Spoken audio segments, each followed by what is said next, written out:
Assalamualaikum warahmatullahi wabarakatuh. Saya Asrina Nuraini dengan NIM H71219. Di sini saya akan mencoba mempresentasikan mengenai proposal skripsi untuk memenuhi tugas UAS atau kuliah metodologi penelitian dengan judul analisis keanekaragaman plankton sebagai bioindikator pencemaran air di Sungai Kaliporong. Adapun hadiah dari bab 1 pendahuluan yang berisi latar belakang dari penelitian ini yaitu pencemaran air merupakan suatu perubahan keadaan yang terjadi di suatu tempat penampungan air seperti sungai, laut, danau, dan waduk dan sebagainya. Terjadinya pencemaran air itu sendiri apabila air tercemar ketika terganggu oleh adanya kontaminan antropogenik sehingga tidak dapat mendukung kehidupan manusia seperti menyediakan atau tidak bisa diminum serta tidak dapat mendukung penyusun biotik seperti ikan. Kemudian Sungai Porong atau yang lebih dikenal dengan sebutan Kali Porong sangat memungkinkan untuk tercemar karena adanya jumlah penduduk yang banyak dan juga industri yang ada di sekitarnya sehingga berpengaruh terhadap potensi sumber daya alam seperti halnya kebutuhan air yang berpengaruh terhadap manusia dan juga makhluk hidup lainnya. Pencemaran Sungai Porong dapat diamati dengan adanya perubahan atau tanda seperti pengamatan secara biologis maupun fisika kimia seperti pencemaran air berdasarkan mikroorganisme yang ada di dalam perairan tersebut. Kemudian ada rumusan masalah, kemudian tujuan penelitian, manfaat penelitian, dan juga batasan penelitian. Kemudian ada bab 2 kajian pustaka yang berisi tentang sungai yang terdiri dari sungai. Sungai merupakan salah satu sumber air baku yang dimana dapat memenuhi kebutuhan makhluk hidup, terutama kebutuhan masyarakat. Sungai yang ada di sekitar kawasan pemukiman sering digunakan untuk mandi, masak, buang air, mencuci, dan juga tempat untuk membuang limbah atau sampah dan sebagainya. Kemudian plankton ialah jenis hewan atau tumbuhan yang dapat melayang-layang di dalam perairan dan juga mampu untuk melakukan fotosintesis karena adanya klorofil untuk plankton jenis fitoplankton.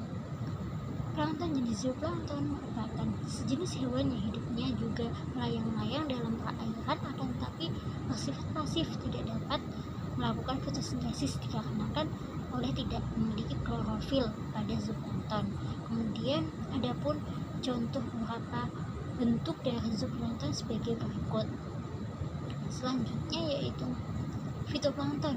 Fitoplankton sendiri merupakan suatu organisme reinik yang dapat melayang-layang dalam air karena memiliki kemampuan renang namun sangat lemah, serta karena pengaruh dari massa air sehingga dapat mempengaruhi pergerakannya.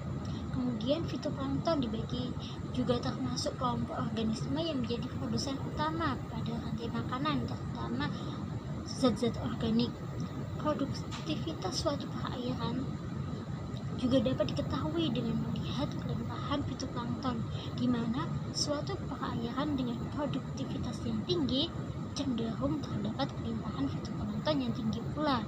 Adapun beberapa contoh fitoplankton antara lain seperti gambar berikut. Selanjutnya yaitu ada bioindikator. Bioindikator adalah suatu komponen biotik atau makhluk hidup yang digunakan sebagai indikator.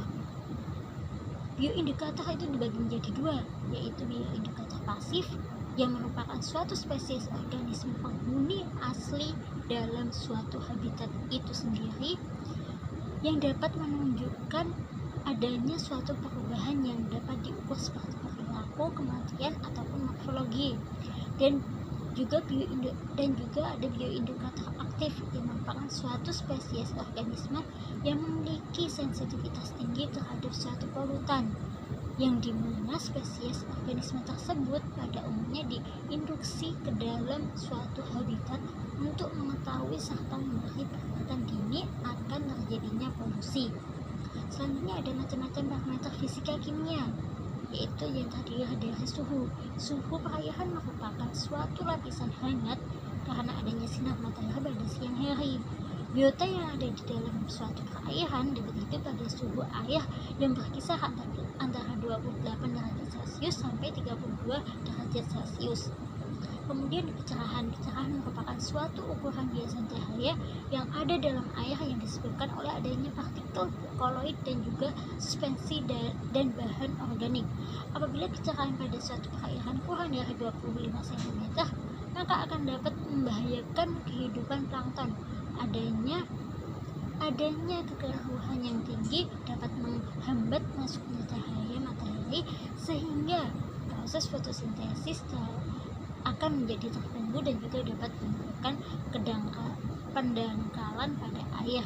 Kemudian ada derajat keasaman atau pH yang setiap organisme memiliki batas toleransi terhadap derajat keasaman atau pH yang dimana kebanyakan pada perairan alami memiliki pH yang berkisar antara 6 sampai 9. Sedangkan biota yang ada dalam suatu perairan cukup sensitif terhadap terjadinya perubahan suhu dan menyukai kisaran suhu sekitar 7 sampai 8,5.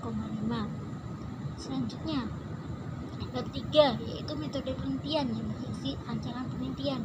Rancangan pada penelitian ini yaitu menggunakan metode survei eksploratif dengan teknik observasi atau pengambilan langsung pada lokasi penelitian yang telah ditentukan.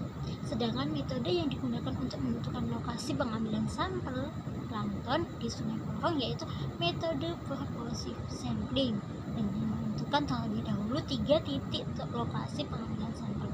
Purposive sampling yaitu teknik yang berarti dalam pengambilan sampelnya dilakukan secara sengaja.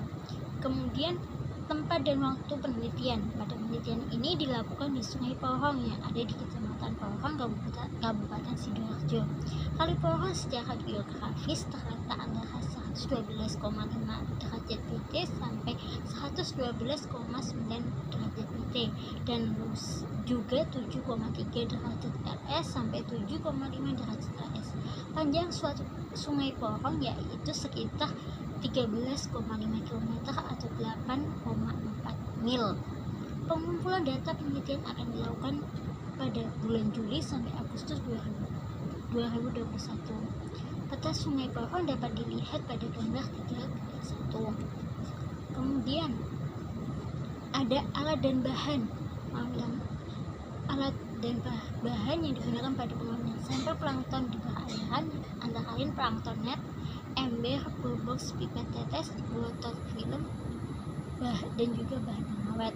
Kemudian alat dan bahan yang digunakan untuk pembuatan berbagai sampel plankton antara lain objek gelas, cover gelas, botol semprot, pipet tetes, sampel plankton, tisu, aquades, dan es batu. Kemudian untuk alat dan bahan yang digunakan pada saat pengambilan sampel plankton, pengamatan sampel plankton dengan mikroskop yaitu berbagai sampel plankton, mikroskop cahaya, dan juga alat tulis. Selanjutnya ada variabel penelitian.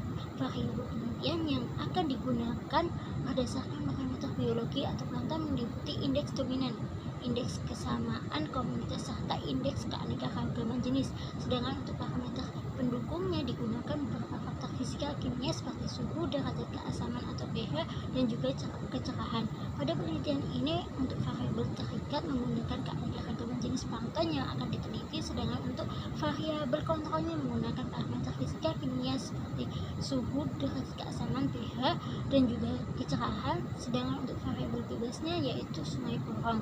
Prosedur penelitian dilakukan pengambilan sampel plankton di Sungai Porong, kemudian dilakukan pembuatan preparat sampel plankton, kemudian dilakukan pengamatan sampel plankton dengan mikroskop.